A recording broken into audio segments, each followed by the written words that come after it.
In this video, I'm going to show you how to remove CoPilot AI Assistant. On your Windows 10 homepage, you will see the CoPilot AI Assistant in the lower right corner of your screen. If you left-click on it, CoPilot Assistant will open up.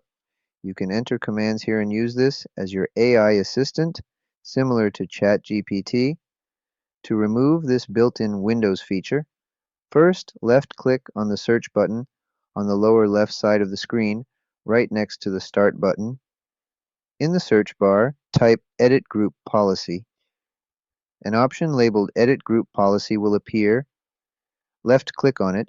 This will open the Policy Editor window.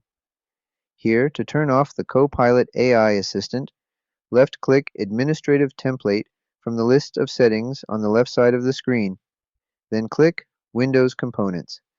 This will open a long list of settings. In this list, you need to scroll down. Now look for a setting labeled Windows CoPilot. When you find it, simply left-click on it. A new window will open on the right side.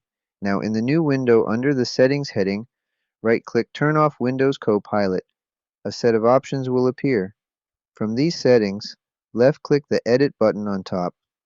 This will open the Turn off Windows CoPilot panel. In this new pop-up panel, you will see three options on the left side.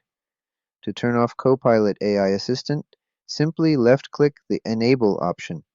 Then left-click the Apply button on the lower right corner to apply the new settings. Then click OK. Now, Windows CoPilot should be turned off. If not, simply restart your computer by left-clicking the Start button in the lower left corner. Then, right above that, left-click the Power option, then left-click Restart to reboot your computer.